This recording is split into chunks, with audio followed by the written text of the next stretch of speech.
Class 8 আজকে পড়বে geography এবং অধ্যায় 7 অর্থাৎ দেখো মানুষের কার্যাবলী ও পরিবেশ অবলম্বন। এই অধ্যায় থেকে সমস্ত প্রশ্নপত্র বই থেকে একটু একটু জেনে নেব, তার সাথে সাথে আমাদের যে সাজেশনস পর্ব উত্তর সম্পূর্ণ করা আছে সেটাও তোমাদের জানাবো। আমি তোমাদের সাথে আছি, তোমাদের প্রিয় নির্জন স্যার। তোমরা সাথে থাকো আর অন্যান্য বই এবং অধ্যায় ভিত্তিক প্রত্যেকটা প্রশ্নপত্র উত্তর সহ ডিটেলস চ্যাপ্টার ওয়াইজ সবকিছু অলরেডি ভিডিও তোমাদের দেওয়া আছে। থার্ড সামিটিভ ইভ্যালুয়েশনের ডেসক্রিপশন বক্স থেকে তার লিঙ্ক পাবে, অথবা ক্লাস 8 সেকশনে প্লেলিস্ট তোমরা দেখলে সেখানেও পাবে।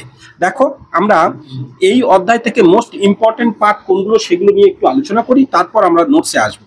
দেখো মানুষের কার্যাবলী, এখানে প্রথমত তোমাদের পড়ার চান্স থাকছে হোমিওস্ট্যাটিক ব্যবস্থা কি, এবং তারপরে এইখানে দেখো প্রথম শিল্প বিপ্লব কোথায় হয়েছিল, শুধু এইটা পড়বে যে ইংল্যান্ডে, ঠিক আছে। ইউরোপের তো অবশ্যই, কিন্তু ইংল্যান্ডে শিল্প বিপ্লবটা প্রথম হয়েছিল।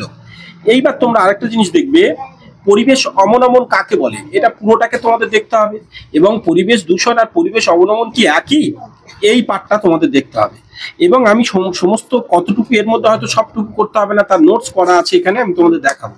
তার সাথে দেখো পরিবেশ অবনমনের ফলে পরিবেশ অবনমন যে দু ভাগে ঘটে, একটা প্রাকৃতিক, একটা মানুষের সৃষ্টি। কিভাবে হয় একটু দেখে নেবে।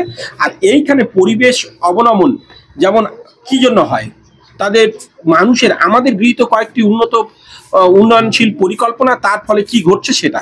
যেমন তোমার এক্সাম দেয়, বেশিরভাগ দেয় যে বহুমুখী নদী পরিকল্পনা হচ্ছে কিভাবে পরিবেশকে প্রভাবিত করে, তখন এই বহুমুখী নদী পরিকল্পনা পরিবেশকে কিভাবে প্রভাবিত করে, এই পাঠটুকু এখান থেকে এটা উত্তর দিতে হবে।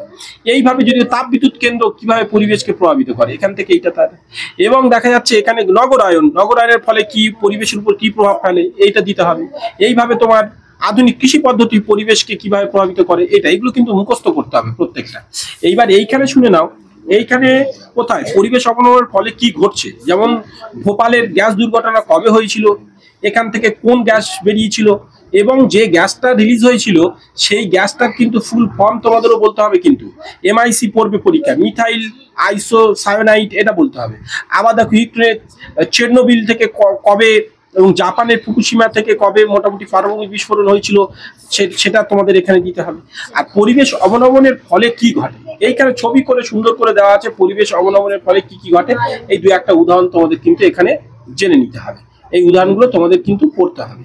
এইবার লক্ষ্য করো, পরের পেজে চলে আসি, যেখানে দেখো এইখানে পরিবেশ অবনমনের ফলে এই যে মানব সমাজ তার নিয়ন্ত্রণের উপায়, 4-5টা উপায় জেনে নেবে পরিবেশ অবনমন কিভাবে নিয়ন্ত্রিত করা যায়।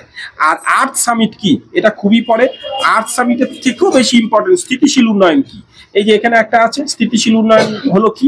আর স্থিতিশীল উন্নয়ন এই সংজ্ঞাটা যেমন দেওয়া আছে এইভাবে, এটাও এক ধরনের দেওয়া আছে, তো এইগুলো দেখে নেওয়া স্থিতিশীল উন্নয়ন।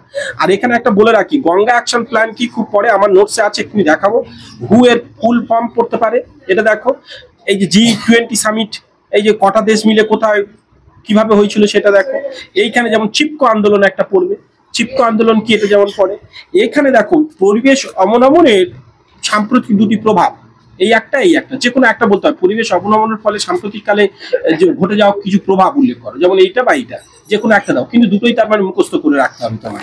এইভাবে আমরা শেষ পাতা তো আর কিছুই নেই, সম্পূর্ণ শেষ, কিন্তু আমরা একটু নোটসে তোমাদের যাবো।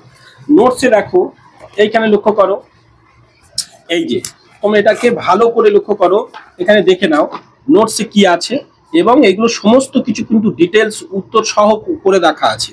দেখো এখানে দেখো হোমিওস্ট্যাটিক ব্যবস্থা কি। চলো আমরা এই ব্যাপারটাকে একটু জুম করে দেখে নিই, আর একটু বড় করে, যাতে আমরা পিকচারটাকে আমাদের বুঝতে সুবিধা হয়। দেখো হোমিওস্ট্যাটিক ব্যবস্থা কি, পরিবেশ অবনমন বলতে কি বোঝো, এই ব্যাপারটা আমরা একটু পড়বো। দেখো, এবং প্রত্যেকটা উত্তর সুন্দর করে দেওয়া আছে।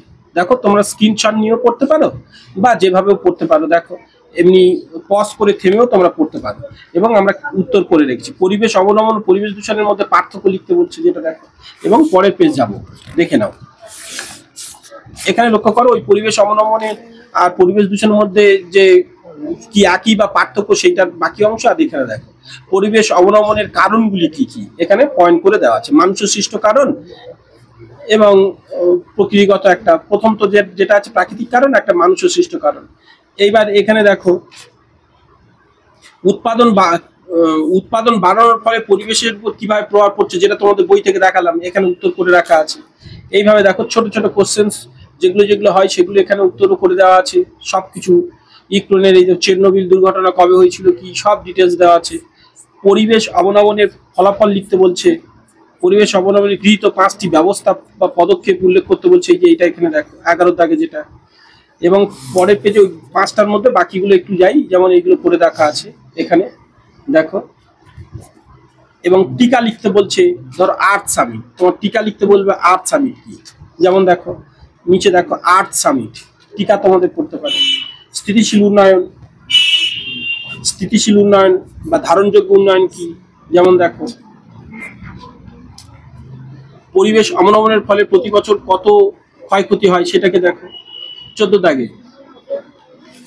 15 দাগে দেখো ভূ এর সম্পূর্ণ অর্থ কি, যেমন এগুলো একটু আগে বলছিলাম না, এরকম তোমাদের পড়বে। দেখো ভূ এর সম্পূর্ণ অর্থ। দেখো বাকি অংশ আমরা একটু জেনে নিই, কিন্তু লক্ষ্য করো দেখো 19 এখানে চিপকো আন্দোলন কি বলেছি, এইটা কিন্তু খুব ইম্পর্টেন্ট। সুন্দরলাল বহুগুণা এরা কাজ মানে কি কি কাজের সঙ্গে জড়িত, এটা খুবই পড়ে, এর মধ্যে কোনো না কোনো একটা পড়বেই তোমাদের, এটা কিন্তু মনে রেখো। আমি আবার বলছি কিন্তু ওটা ভীষণ ইম্পর্টেন্ট পার্ট। এবং আমরা অন্তিম পর্বে আসছি, তোমরা লক্ষ্য করো এই সুন্দরলাল বহুগুণা চিপকো আন্দোলনের সঙ্গে জড়িত। বাবা আমতে নর্মদা বাঁচাও আন্দোলন, মেধা পাটেকর তিনিও নর্মদা বাঁচাও আন্দোলনের সঙ্গে জড়িত। তেরি বাঁধ আন্দোলন যেমন উনি ছিলেন। এই বিষয়টা গঙ্গা অ্যাকশন প্ল্যান কি এখানে লিখে দেওয়া আছে, দেখো গঙ্গা অ্যাকশন প্ল্যান, এটা কিন্তু মোস্ট ইম্পর্টেন্ট এবং পড়ার চান্স ভীষণই।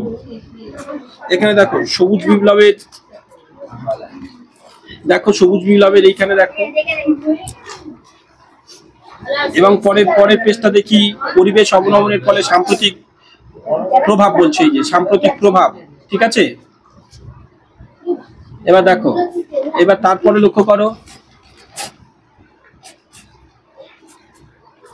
কলকাতার জলাভূমি দ্বারা কিভাবে পরিবেশ অবনমন ঘটেছে, এইটা যেমন এই একটা সুন্দর প্রশ্ন। এগুলো কিন্তু খুবই পড়ে এই চ্যাপ্টারে, এর বাইরে কিছু প্রশ্ন নেই।